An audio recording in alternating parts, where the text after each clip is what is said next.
뉴욕 월스트리트는 지금 어디에 관심이 쏠려 있을까요? 월간 시각을 통해서 투자 아이디어 얻어보도록 하겠습니다. 첫 번째 주제부터 확인해 보시죠. 자, 오늘 전체적으로 뉴욕 시장 크게 폭락을 했습니다. 이런 여러 가지 이야기들, 우려스러운 목소리들이 오늘 외신들을 통해서 쏟아져 나오기 시작했는데요. 그전에도 많이 나왔지만 오늘 시장이 흔들리면서 이런 이야기들이 더 증폭돼서 나오고 있는 상황입니다. 자, 일단 구겐하임의 이야기를 좀 들어보겠습니다. 구겐하임의 스콧 마이너드 최고 투자 책임자는요, 트위터를 통해서 여러 가지 언급을 했는데 지금 뉴욕 증시가 타이타닉이 빙산을 만난 것 같은 상황이다라고 비유를 하면서 트위터에다가 이런 글을 남겼습니다.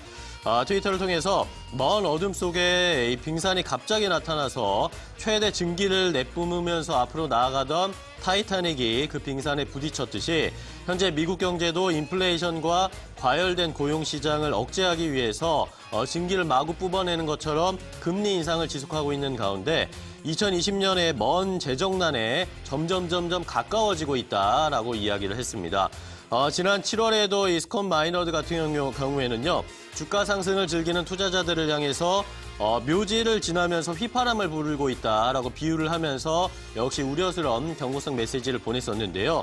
자, 이러면서 마켓워치에서는 이 스콧 마이너드의 평가를 시점은 맞지 않더라도 차치하더라도 오늘의 주가 급락만으로도 마이너드의 예상이 정확했을 수 있다라고 평가를 했습니다.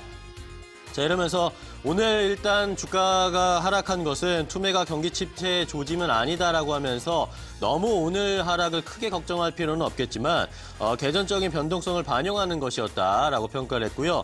10월은 변동성이 원래 좀 큰 달로 알려져 있기 때문에 화랑장의 끝을 주장하기엔 아직 이르지만 현재 뉴욕 증시는 불안불안한 상태다라는 것은 확실하다라고 스콧 마이너드가 평가를 했습니다. 자, 오늘 시장에 대한 평가를 하나 일단 확인을 해봤고요. 자, 다음은 이제 기술주들에 대한 인터넷주와 관련된 우려스러운 목소리들도 역시 쏟아져 나오고 있습니다. 오늘 바클레이즈 같은 경우에는 인터넷주들의 이 3분기 실적이 우려스럽다라고 평가를 했는데요. S&P 500 지수의 기술주 섹터 오늘 7년여 만에 낙폭이 가장 크게 하락을 했습니다. 이러면서 시장의 불안감은 커지고 있는 상황 함께 느끼고 계시죠.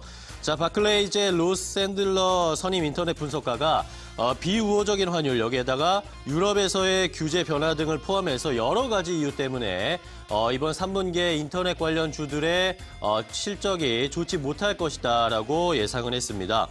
지난 몇 주간 주가가 이런 부담되는 상황을 반영하기 시작한 것 같다라고 평가를 했고요. 불신한 실적 시즌에 돌입하고 있는 만큼 선택적으로 이 포지션을 늘려야 한다라고 조언을 해줬습니다. 이러면서 종목별로 실적에 대한 그림을 좀 그려줬는데 알파벳 같은 경우에는 그래도 괜찮은 실적을 낼 것 같다라고 평가를 했고 아마존은 좀 혼재된 결과를 받아들여야 할 것이다라고 얘기했습니다. 트위터나 스냅은 부진한 실적이 예상되고 있고요. 이베이는 예상 수준의 실적을 기록할 것이다라고 하나씩 좀 짚어주는 모습이었는데 기술주들에 대한 불안감은 점점 증폭되고 있는 상황입니다.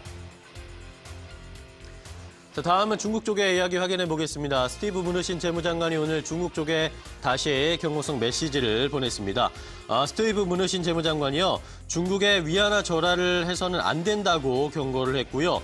우리는 환율 시장을 유심히 지켜보고 있다. 그리고 이 이슈를 무역 논의의 일부로서 중국과 이야기하고 싶다라고 언급을 하면서 이 중국의 위안화 절하와 관련된 이야기를 하고 있었습니다. 자, 여기서 시장에서 이제 문제는 미국과 중국의 무역 마찰이 기존의 관세나 수출 수입과 관련된 것에 국한됐었는데 이것이 이제는 금융권 환율 전쟁으로도까지 펼쳐지는 것 아닌가라고 우려스러운 목소리를 내고 있는데요. 트럼프 대통령은 중국이 위안화 가치를 의도적으로 떨어뜨려서 수출 시장에서 반사 이익을 취하고 있는 것을 굉장히 불편해하고 또 많이 비판을 하고 있는 상황이었습니다. 자, 그런데 시장 트레이더들 같은 경우에는 위안화의 절하가 계속 이어질 것이다라고 베팅을 하고 있는 것 같습니다. 이런 차트의 움직임을 봐서도 그렇고요. 미국의 중앙예탁 청산기관에 따르면 지난 5일이었습니다. 지난 5일 기준으로 한 주 동안 환시 트레이더들의 위안화 신규 풋옵션 거래가 125억 달러에 달했다는 이야기가 나왔습니다. 굉장히 폭증하는 모습이었고 트레이더들의 베팅 상황이 오히려 이렇게 환율에 조금 더 안 좋은 영향을 끼칠 수도 있다라는 경고성 메시지까지 함께 확인을 해보셨습니다. 자, 마지막으로 살펴볼 이야기는 유가도 좀 확인해 봐야겠습니다. 국제유가가 100달러 선까지 올라갈 수도 있다. 이런 평가들도 좀 나오고 있는 상황에서 골드만삭스에서는 이 원유 가격 상승 문제가 직면할 수도 있다라고 하면서 조금 우려스러운 목소리를 내보였습니다. 골드만삭스는 지난주에 발표된 자료에 따르면 10월 첫째 주에 일단 이란이 하루에 110만 배럴의 원유를 수출했다라고 발표를 했는데요. 지난 9월 평균은 160만 배럴보다는 낮은 것이었고 최고치를 찍었던 4월에 260만 배럴보다도 훨씬 낮은 수치를 기록하긴 했습니다. 자, 이렇게 이란의 원유 수출이 빠르게 줄어들고 있긴 한데 이 외에 다른 오펙 국가들과 비오펙 국가들의 생산량과 재고는 전문가들이 예상했던 것보다 빠르게 증가하고 있기 때문에 이것이 좀 걱정스럽다라고 평가를 했습니다.